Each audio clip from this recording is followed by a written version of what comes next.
What's up, everybody? Today we're going to be taking a look at the Mezco 112 Collective Convention exclusive Green Ranger from Mighty Morphin Power Rangers. I do have to admit, I have not watched Power Rangers in a long time, but when I saw this guy, I thought he looked absolutely fantastic, and I just had to get him for that old nostalgia factor.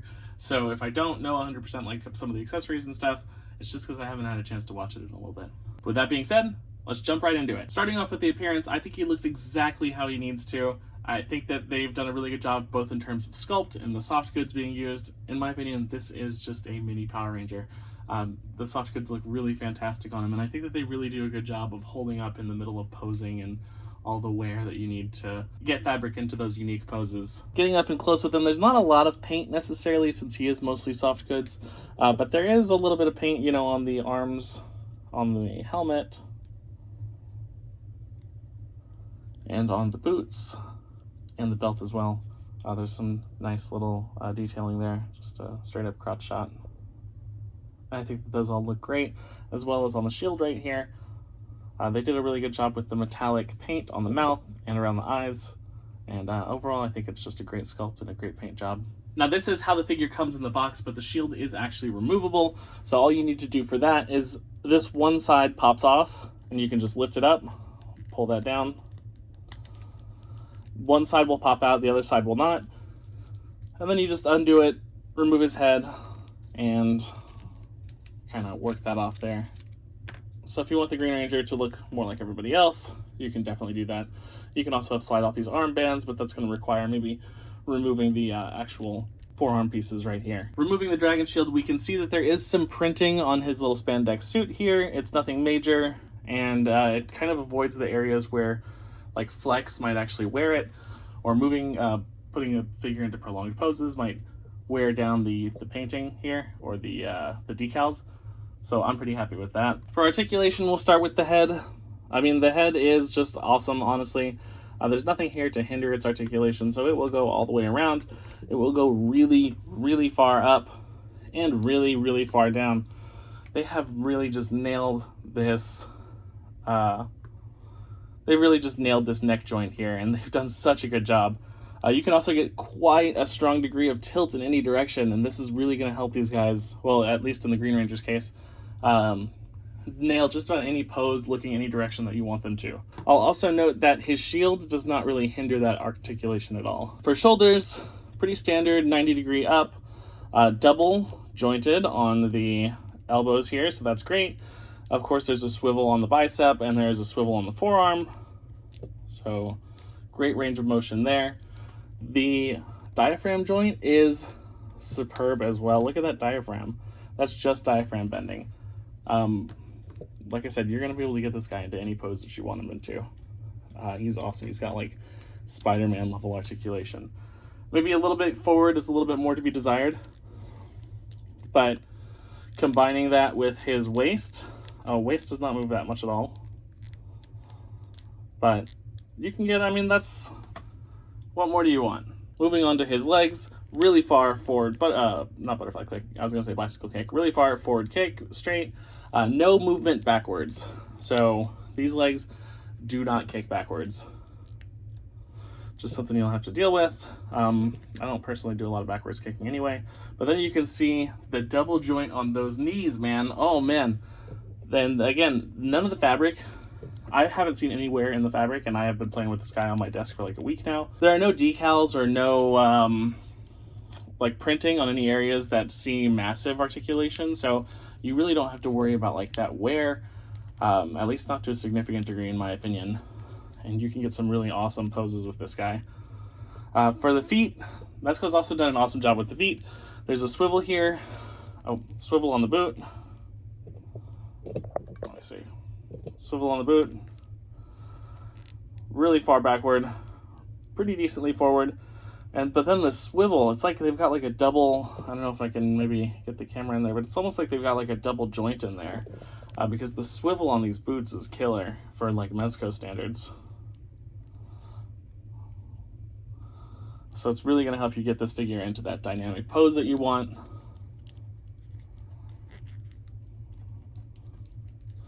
There is a tendency, like when you're moving him around, for his little armbands here to slide down. It's nothing major. It's happened to both arms in the course of this. Just slide them back up, and they tend to do pretty okay. Gonna go ahead and put his dragon shield back on, pop the head off, slide that arm in, slide the head in, lift this arm up, and then all you have to do is there's a hole in here. You can see it if I lift it like that. Just align it and then push it down. I had a hard time with that. And then your dragon shield is back on. And I believe the other rangers come with the dragon shield as well. The articulation on this guy is fantastic, and honestly the accessories are here to match. So to go with his helmeted head, we also have his unhelmeted head. Unfortunately, I cannot remember the actor's name. But I was at the Comic-Con where somebody tried to kill him, and they had to shut down like prop weapons at the entire convention, and it was a whole disaster. Regarding the sculpt, I think the sculpt looks really good. Paint job is nice. I've been feeling like Mezco's faces have been kind of lapsing for a little bit, but with Leatherface and with this one, I'm kind of seeing like a return to their old form, and I'm really enjoying that. Really just solid face sculpt here. Hair looks nice, face looks nice. Definitely something I could see myself displaying the figure with. Regarding hands, he has his 2 normal fists that I have on him right now. Then he'll also have 2 normal grabbing hands. I say normal because they're just kind of your run-of-the-mill grabbing hands. 2 angled grabbing hands. You can see they've got like an angle to them. So if you want to have like swords or something on an angle, or I believe that's maybe to play his dagger. 2 different open palm hands. So this one's like an open palm strike. And then this one is more of just like an open palm, like posing hand, I would say. Probably, you could say it's an open palm strike too. 2 posing hands, one with 2 fingers, and one that's just in like kind of a, I would say almost like a tiger claw fist from like Dragon Ball. And then finally, just 2 open splayed style hands. Pretty nice. Awesome selection for that classic like Sentai look. Weapons are where this guy truly shines. He's got this awesome black sword. Looks really good. The paint is good. I have been messing around with him for pictures with this sword for like quite a while now. I think it looks really cool.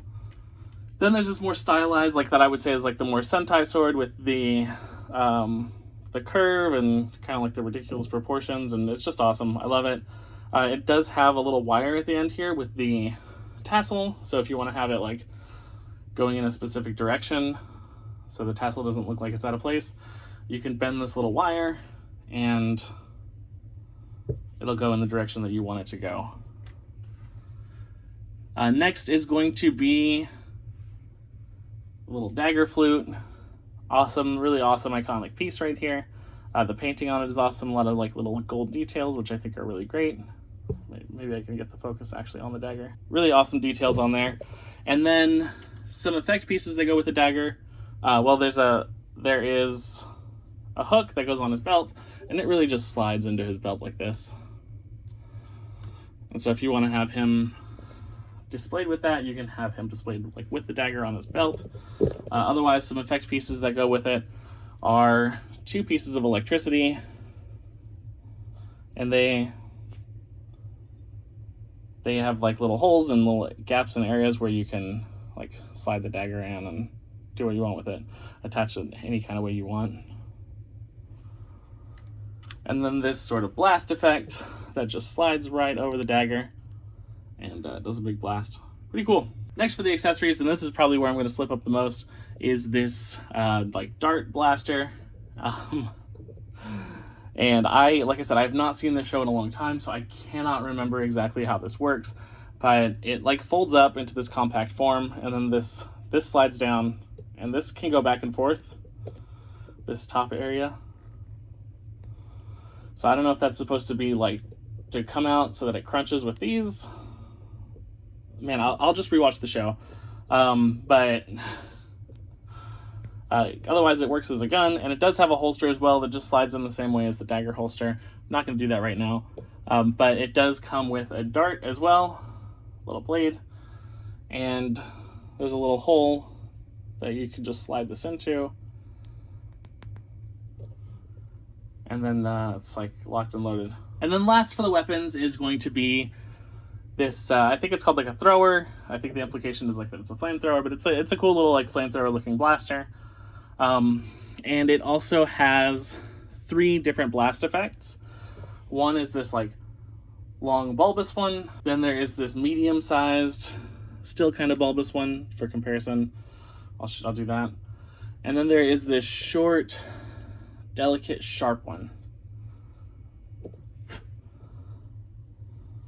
And so each one of those has a little translucent tip, and if you're familiar with Mezco's blast effects, any of those will fit right into here.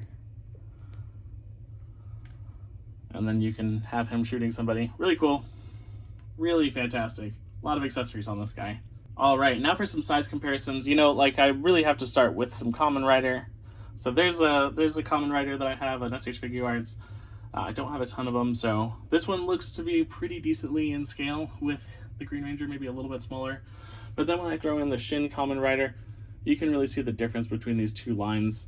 Shin Common Rider is a good like 3/4 of an inch shorter than the Mezco Power Ranger. You could probably fudge it for pictures so that they look a little bit more coherent, but I think you're going to have a hard time. For something that would be a little bit more in scale, we can check out the Mezco Ultraman, and Mezco Ultraman is right in the same scale, right? It's about the same size as the Green Power Ranger here.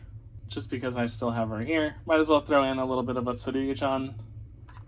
And you can see she's much smaller than the Power Rangers. She's definitely not going to fit into that Figma scale. But if we throw in maybe Opossums, he's again closer to that SH Figuart. This is 1000 Toys. He's much closer to that SH Figuarts scale than he is to the Mezco scale. And then just because I have them here as well, and the Power Rangers, why not? They could fight some Cosmic Legion dudes.